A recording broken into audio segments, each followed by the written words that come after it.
This is the summary of Unfuck Yourself, Get Out of Your Head and Into Your Life by Gary John Bishop. Introduction. Admit it, you talk to yourself. Sure, maybe you don't do it out loud, but we all talk to ourselves.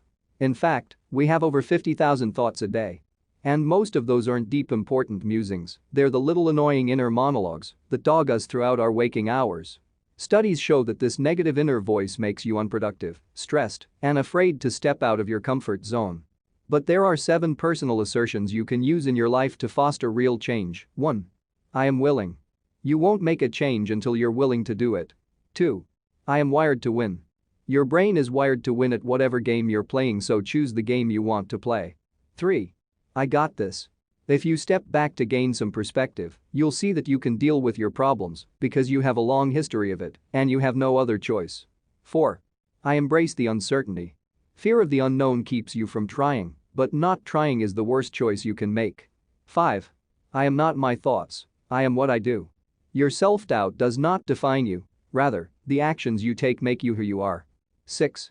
I am relentless. Instead of letting overwhelm shut you down, take one step at a time. 7. I expect nothing and accept everything. Let go of how you think things should be and deal with how they are. In the beginning, have you ever noticed how much of your day is tainted by a little voice in your head that says things like, "That's too hard, there's no way I can finish this in time," or "I'm so stupid"? It seems natural because it's been your default mode for so long, but it adds up to a whole lot of negativity. In fact, it's self-defeating and it makes your life harder. Both neuroscience and psychology studies show that the way you talk to yourself is a significant factor in your quality of life. When you recall a negative instance, as if it's still happening, you feel more negativity, even though that event is no longer happening. Negative self-talk makes small problems seem insurmountable and gives you a false feeling of helplessness. Just think how often you put off doing the dishes. This is because your inner monologue is convincing you that the chore is worse than it actually is. Negative self-talk fundamentally, and wrongly, alters your perspective. On the flip side, positive thinking improves your confidence, productivity, and overall mood. The word for this is neuroplasticity, meaning that your thoughts form and rearrange the synaptic connections in your brain. This is how learning shapes your child brain and how certain types of therapy, like speech therapy, can rehab your brain after a serious injury. Thus, positive self-talk isn't a mystical, hippy-dippy practice. Rather, it's a scientifically proven method of rewiring your brain. In fact, you can change your approach to simple problems by reframing your thinking and seeing them as opportunities instead of difficulties or nuisances. This automatically triggers your mind to be interested in the task. You've probably heard of the self-help concept of visualizing things you want as if they've already happened. This applies here in the form of assertive versus narrative self-talk. For example, telling yourself "I'm good at saving money" instead of "I'm going to save money this year" makes a huge difference in how your brain approaches the problem of saving. I am willing. You have problems, maybe they're financial problems, health problems, or relationship problems. They're probably not your fault, and you may not have any control over them, but you're not going to get anywhere by assigning blame. To move forward, you must accept that how you deal with these problems and what you do in their wake is entirely up to you. Don't tell yourself "I don't want to do it" or "I can't do it." That's wiring you to be unmotivated. Instead, you must be willing. It's not easy to hear this, but when you say, "I am willing, but," you're making yourself a victim. If you can't bring yourself to say, "I'm willing to change this," try saying, "I'm unwilling to put up with this problem anymore." One might fit your situation better than the other. You may not be ready to say, "I'm willing to find a better relationship," but you can instead say, "I am unwilling to stay in this bad relationship." In doing this, you may realize you're unwilling to make a change at all, and that might be okay too. For example, you might be yearning to lose weight, but find yourself saying, "I'm unwilling to give up sugar and alcohol to get my 25-year-old body back." If that's the truth, you're now on the same page with yourself, and you won't be flooded with negative emotions when you come face to face with your body. Essentially, when you determine what you're honestly willing and unwilling to do, even if the answer surprises you, you have taken control over your thought processes. You've rediscovered your agency. I am wired to win. Here's another tough thing to learn: your brain is wired to win at life. If you don't feel like you're winning, that's because what you tell yourself you want and what you subconsciously want are different. You hold beliefs about yourself that hold you back from winning at what you say you want. These beliefs could have been subconsciously planted from repeated experiences throughout life or even embedded early on as a result of childhood trauma. But they're there, and they're affecting you by determining the game you're playing. So, you are winning the game, it just isn't the game you say you want to play. You're winning at a subconscious game, so what you must do is move to a different game, one that you choose consciously. For example, think about what you feel like you're failing at. Do you constantly procrastinate at work? This means you're holding the belief that you're lazy and unmotivated or just not competent enough. This belief makes you play the game of not finishing work on time, which you're very good at. But now that you know this, you can choose to play the game of being motivated and capable. Break down the actual goals for winning at this game and tell yourself that you're wired to win it. I got this. Your problems might seem overwhelming or even insurmountable, but these are tricks the mind plays on you. Try this exercise. Envision your life as a set of railroad tracks stretching off to infinity in either direction. To the left is your past, and the twists and turns in the tracks and the landscape that surrounds them represent all the moments and events in your life. You can probably spot the bad things, the losses, disasters, and mistakes. But you can also see the good things, the accomplishments, celebrations, and happy news. The bad things don't define your life, they're just points on a much larger line. And moreover, you already got through them.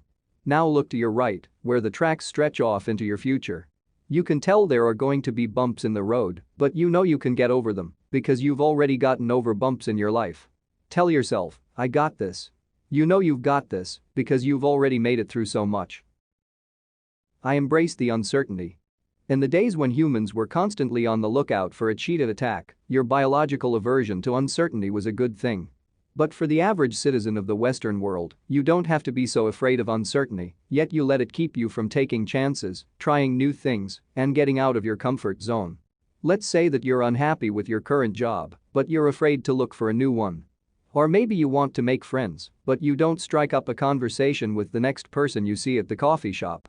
The result is that you don't get your dream job, and you don't bring new people into your life. To paraphrase Teddy Roosevelt, the right choice is your best option, the wrong choice is your next best option, and not doing anything is your worst option. That's right, doing the wrong thing is still better than letting uncertainty keep you from doing anything. Certainty is impossible to guarantee, while uncertainty is guaranteed. Once you accept uncertainty, you can start hunting for opportunities instead of hiding from them. Tell yourself, I embrace the uncertainty. I am not my thoughts, I am what I do. The first part of this snapshot discussed making assertive statements. Instead of thinking I can't do this or I want to get better at doing this, think I'm good at this.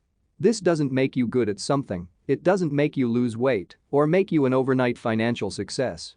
But it does motivate you to take the actions necessary to make your thought a reality. This comes with the good news that the negative self-talk you automatically engage in doesn't define you. You may have a lifelong, subconscious practice of telling yourself I'm a failure, I'm bad at this, I'm fat, or I'm broke. But those thoughts alone don't make you a failure, incompetent, fat, or broke. Rather, the actions that you take based on those beliefs about yourself lead to your reality. The next time you have one of those negative thoughts, move on and take an action that's not in line with that thought. Do something in your best interest rather than act according to how you feel or think in the moment. The more you do this, the easier it will get, and the more your life will be defined by what you do instead of what you think. I am relentless. You may not have been dealt an easy hand in life, or you may not be surrounded by supportive people telling you that you can achieve what you want. But what you do have is relentlessness. In fact, sometimes that's the only thing you have. Take LeBron James, for example. He wasn't born the face of the NBA. He was born to a teen mother and absent father in a low-income neighborhood with a dream that seemed impossible. How did he get to be a heavily endorsed basketball superstar with a strong proclivity for social activism? He never stopped working out, practicing, and learning. And that relentlessness got him to where he is today. In fact, going to the gym is a great metaphor for being relentless. Relentlessness simply means focusing on the next step, and then the next and the next. It's continuously acting in a targeted, focused manner. If you go to the gym and expect to get buff from one quick intense workout, you'll be sorely disappointed. Rather, you must address a specific set of muscles, do the reps one at a time, and then move on to the next step. By taking it step by step, you'll see progress. Relentlessness is repeatedly taking action to facilitate progress. I expect nothing and accept everything. If you look at the things that have gone wrong in your life, what's the common thread? Maybe every time you encountered problems, you thought, this isn't what I expected. Consider a failed business venture, a disappointing interaction with your partner, or a struggle to lose weight. In all these scenarios, the difference between your expectations, how it should have been, and how things actually ended up is what derailed you. Once you discover your hidden expectations aren't being met, you feel like the problem is insurmountable and you just aren't equipped to deal with it. These expectations set you up for a certain outcome. When you get a different one, you can't let go of the expectations and handle the reality. This doesn't mean you shouldn't plan, set goals, or have expectations. It means you should know from the get-go that the plan is not set in stone and you're not married to the goals. It's inevitable that you'll encounter setbacks and mistakes. If you accept them, rather than fighting them in disbelief, you'll be able to roll with the punches instead of letting them knock you down. Think of obstacles as just another inevitable part of the process. You'll be surprised at how situations improve, such as your interactions in relationships or your ability to seize business opportunities, when you simply tell yourself, I expect nothing and accept everything. Where next? These 7 personal assertions have focused a lot on changing your mindset. But it's imperative to realize that changing your mindset alone isn't going to change your life. The point is not just to be calmer, happier, and less distracted by incessant negative self-talk, but also to be more motivated to act and change your life. Studies show that when you're on your deathbed, you're not going to regret what you screwed up or what you didn't achieve. You're going to regret what you didn't try. You don't want to spend your last hours thinking what if. Instead, you want to be proud of the shots you took, even if you sometimes missed. You're not dead yet, so it's time to call yourself out on the changes you're not making and the chances you're not taking. Be honest with yourself about what you need to stop doing and then act by replacing your old bad habits with your new, beneficial actions. Conclusion. Negative self-talk has likely comprised most of your thoughts for most of your life, but that doesn't have to be the case anymore. Now that you know self-doubt is scientifically proven to make you unhappy and is holding you back from changing your circumstances, you can take control of your inner narrative. It's time to use positive self-talk to improve your mood, rewire your mindset, and most importantly, motivate you to make the changes you want to see in your life. Just remember to use the 7 positive self-assertions. 1. I am willing. You won't make a change until you're willing to do it. 2. I am wired to win. Your brain is wired to win at whatever game you're playing, so choose the game you want to play. 3. I got this.